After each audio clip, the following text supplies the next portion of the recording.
Welcome to This Explainer. Okay, we're jumping right in today because we are unpacking what honestly might just be the greatest, most stubbornly brilliant anomaly in all of modern business. I want you to picture something for a second. Just imagine walking past those massive cash registers, the smell of pizza and baked goods hitting you right in the face, and seeing those iconic, brightly lit red and white menu boards. It's practically a cornerstone of American culture at this point, right? But today, we are going way past the food court. We're going to look at how a ridiculously simple $1.50 hot dog is actually the foundational pillar of a multi-billion-dollar economic masterclass. It's a story that completely, utterly defies traditional retail logic. They essentially swapped out traditional capitalism for this masterfully engineered psychological loop. And I promise you, by the end of this deep dive, you are never going to look at a warehouse club the exact same way again. So here is our roadmap for today. We'll start with Section 1, the inflation-defying hot dog. 2, I will kill you. 3, factories built to lose money. 4, the membership profit engine.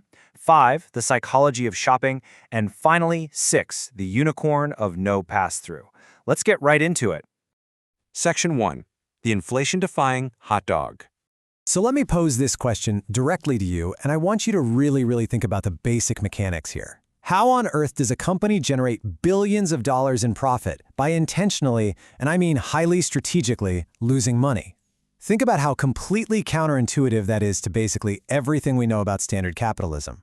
I mean, virtually every other retailer on the planet marks up absolutely everything they sell. That is the fundamental rule of commerce, right? You buy it for less, you sell it for more, you pocket the margin. It's simple. But this strategy utilizes a concept called a loss leader, and they take this idea to an extreme that just absolutely shatters standard retail logic. They deliberately use highly specific products to draw you in, knowing full well that they are taking a massive financial hit on that specific transaction just to get you walking through their front doors.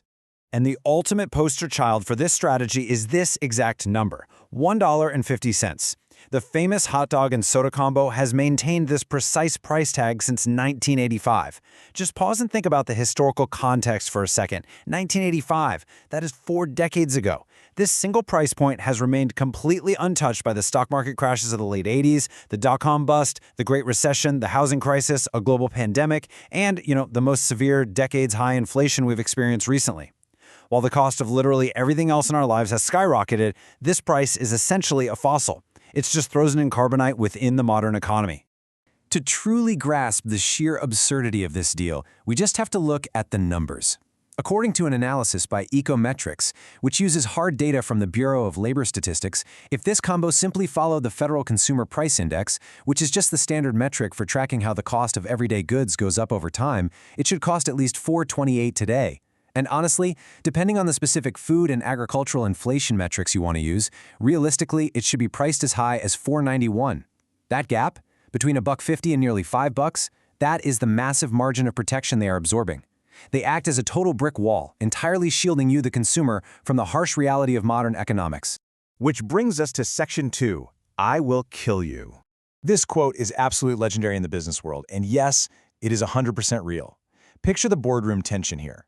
Back in the 2000s, former CEO Craig Jelinek was sweating over the balance sheets. Supply chain costs were rising rapidly, meat prices were severely squeezing their margins, and they were bleeding cash at the food court. So he went to co-founder Jim Sinegal and basically complained that the company was losing their shirts on that $1.50 price tag. He literally pleaded to just raise it a little bit. Sinegal's response was incredibly blunt and honestly a little terrifying. He said, "If you raise the effing hot dog, I will kill you. Figure it out." Now, that wasn't just a boss being stubborn. That was a direct mandate from the absolute top down to protect the brand's core identity at all costs, even if the math looked terrible on a spreadsheet. So the crucial point here is that Jelinek actually did figure it out, but he didn't do it by taking the easy way out. I mean, instead of quietly raising the price by, say, 25 cents and just hoping nobody really noticed, they made a massive, highly risky pivot. In 2008, they dropped their longtime hot dog supplier, the beloved Hebrew National brand. Now, dropping a trusted national brand is a huge risk for any retailer because you risk alienating all those loyal customers who expect that specific familiar taste. But to control costs and absolutely guarantee their own supply, they brought production entirely in-house under their own private label, Kirkland Signature. They took full control, they upgraded to a quarter-pound all-beef frank in the process, and they completely rewrote their own supply chain from scratch. Let's move on to Section 3, factories built to lose money. When you trace this timeline, you really start to see the hidden, unbelievable cost of that $150 promise. To actually support that massive Kirkland signature pivot we just talked about, they didn't just casually find a new vendor. No, they literally spent hundreds of millions of dollars to build their own massive meat processing plants from the ground up. They opened a sprawling facility in Tracy, California in 2011, and then expanded even further with another massive plant in Morris, Illinois in 2018. They essentially transitioned from being just a warehouse retailer into a literal meat processing conglomerate.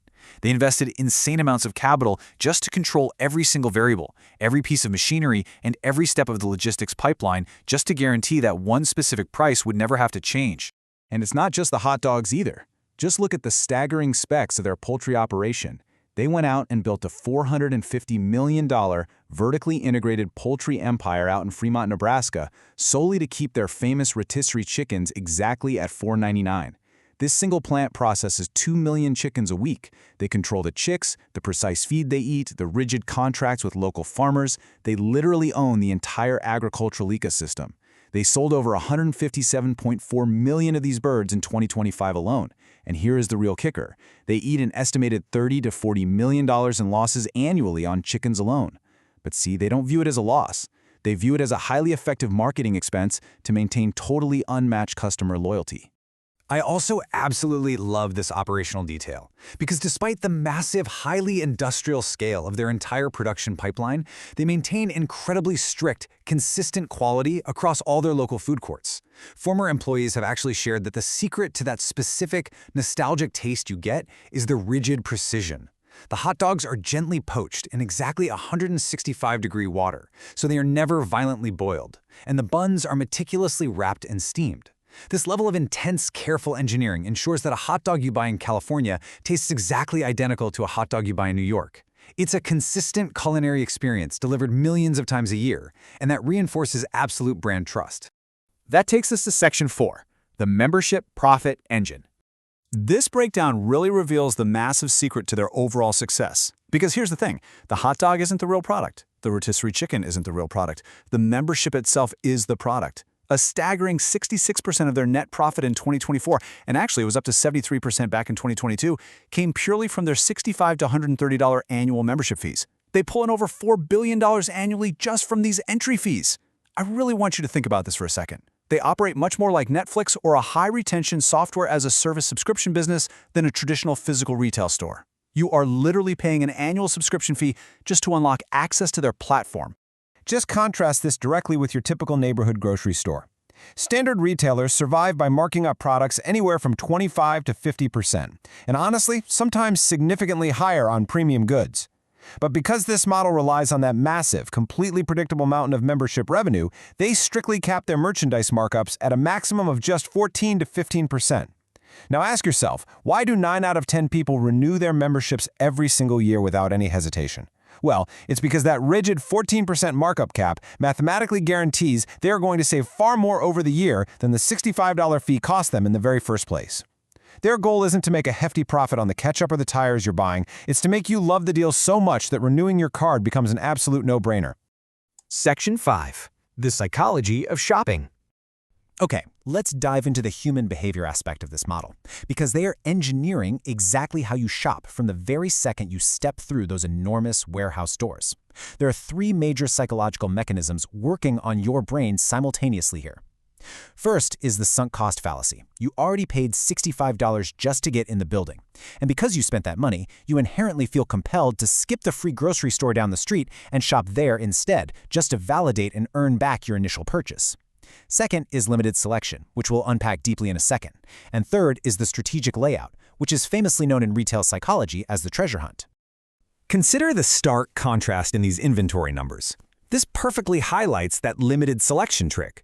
By giving you only roughly 3,700 unique items in an entire massive warehouse, compared to a staggering 100,000 unique items at a place like Walmart, they completely eliminate your decision fatigue.